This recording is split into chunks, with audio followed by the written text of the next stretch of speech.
দিচ্ছি, জাত পাত জাতি ধর্মের ব্যবধান নয়, নারী পুরুষেরও ব্যবধান নয়। যার হাতে যে কাজ শুভ পাবে ইনশাআল্লাহ তার হাতে সেই কাজ তুলে দেওয়া হবে। সার্ভিস যত ঝুঁকিপূর্ণ তিনি ইনশাআল্লাহ হবেন তত বেশি সম্মানিত।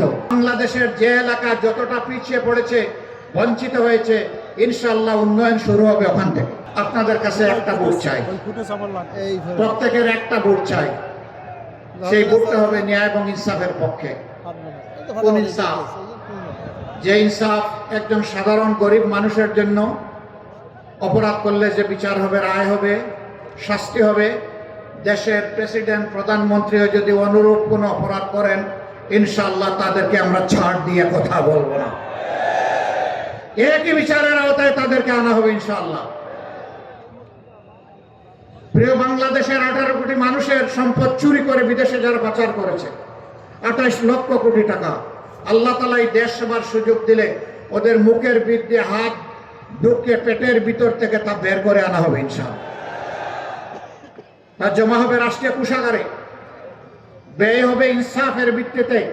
বাংলাদেশের যে এলাকা যতটা পিছিয়ে পড়েছে, বঞ্চিত হয়েছে, ইনশাআল্লাহ উন্নয়ন শুরু হবে ওখান থেকে। দেখা হবে না লাল নীল টেলিফোনের খেলা, দেখা হবে না কে প্রেসিডেন্ট, কে প্রধানমন্ত্রী, কে মন্ত্রী, এইটা দেখা হবে না। দেখা হবে না ন্যায্য এবং ইনসাফের ভিত্তিতে কোন এলাকা কোন জিনিসটা আগে পাওয়ার অধিকার রাখে। আমরা সেই ইনসাফের বাংলাদেশ গড়তে চাই। এই যাত্রা আপনাদেরকে আমরা সঙ্গী হিসাবে পেতে চাই। আমরা সাবধান করে দিচ্ছি, বাংলাদেশে অতীতের ইতিহাসের কালচার আর চলবে, অতীতের ইতিহাসের যে ভোটের সেই কালচার আর চলবে না। তোমার ভোট তুমি দিবে, আমারটা আমি দেব, স্লোগান ওইটা শেষ। আমারটাও আমি দিব, তোমারটাও আমি দেব, এটা আর চলবে না।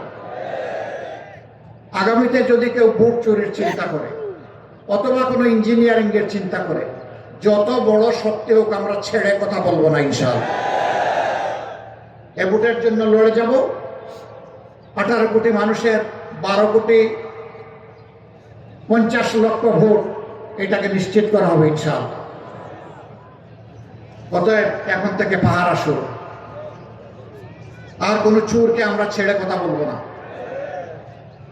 2 নম্বর, আমরা যুবকদেরকে কোনো বেকার ভাতা দিতে পারবো না। যুবকরা কি আমাকে এখানে তাড়া করবেন? আপনারা কি চান? কি চান বলেন? কি চান? কাজ। ইনশাআল্লাহ হাতে আমরা কাজ তুলে দিব। তৈরি করেন, হাত তৈরি করেন। বেকার ভাতা দিয়ে আমরা আমাদের যুব সমাজকে অপমান করতে চাই না। কারো কাছে আমাদের জুলাই যোদ্ধারা মিছিল করে দাবি করে নাই যে আমাদেরকে বেকার ভাতা দিতে হবে। তারা সেদিন দাবি করে বলেছিল আমাদের হাতে আমাদের প্রাপ্য কাজ তুলে দিতে হবে। আমরা কথা দিচ্ছি, জাত পাত জাতি ধর্মের ব্যবধান নয়, নারী পুরুষেরও ব্যবধান নয়। যার হাতে যে কাজ শুভ পাবে ইনশাআল্লাহ তার হাতে সেই কাজ তুলে দেওয়া হবে। এই ন্যায় ইনসাফের বাংলাদেশে বিভিন্ন শ্রেণী পেশায় যারা রাষ্ট্রীয় সেবায় নিয়োজিত আছেন, সরকারি, আধা সরকারি, বেসরকারি, স্বায়ত্তশাসিত বিভিন্ন সংস্থায় যারা কাজ করেন, তাদের সকলের বেতন আমরা সমান করতে পারবো না। যার যে মর্যাদা অনুযায়ী তাকে বেতন এবং ভাতা দিতে সরকার বাধ্য থাকবে। তাদেরকে মর্যাদার সাথে দেশে তারা যাতে বেঁচে থাকতে পারে এবং যে সমস্ত যোগ্যতা উজাড় করে দেশকে যাতে সেবা করতে পারে, সেই সম্মানটুকু আমরা তাদেরকে দিতে চাই। যার সার্ভিস যত ঝুঁকিপূর্ণ তিনি ইনশাআল্লাহ হবেন তত বেশি সম্মানিত। এর ভিত্তিতেই আমরা ইনসাফ কায়েম করবো ইনশাআল্লাহ। সেই ইনসাফটা যখন বাংলাদেশে কায়েম হবে, তখন বাংলাদেশ হবে একটা চলন্ত উড়োজাহাজ। সেই উড়োজাহাজের ককপিটে অর্থাৎ ড্রাইভিং সিটে আমরা যুব সমাজকে বলবো, তুমি ক্যাপ্টেন, তুমি বসো, এ উড়োজাহাজ তুমি চালাও। আমরা গিয়ে পিছনে প্যাসেঞ্জার সিটে বসবো ইনশাআল্লাহ। তারা রকেট গতিতে এই দেশকে সামনের দিকে নিয়ে যাবে। পিছনের কোনো কাসুন্দি নিয়ে এই জাতি আর কামড়া কামড়ি করবে না। এ জাতিকে আর বিভক্ত করার সুযোগ আমরা কাউকে দেব না। ঐক্যবদ্ধ জাতি, ঐক্যবদ্ধ বাংলাদেশ, এটাই আমাদের স্লোগান। তাই নিয়ে আমরা ইনশাআল্লাহ এগিয়ে যাব। এবার সেই ইনসাফের জন্য, ইনসাফের বাংলাদেশ, ঐক্যবদ্ধ বাংলাদেশ করার জন্য 2টা ভোট।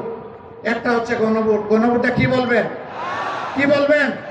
হ্যাঁ মানে আজাদি, না মানে গোলামি। আজাদি না গোলামি? প্রথম ভোটটা ইনশাআল্লাহ 12 তারিখ হবে হ্যাঁ। সবাইকে নিয়েই বিজয়ী হবে ইনশাআল্লাহ। দ্বিতীয় ভোটটা ওই যা বললাম, ন্যায় ইনসাফের বাংলাদেশ, দুর্বৃত্তদের হাত থেকে মুক্তির বাংলাদেশ, নতুন বাংলাদেশ। আল্লাহ তাআলার কাছে দোয়া করি 13 তারিখ এই দেশ যেন একটা নতুন দেশ পায়।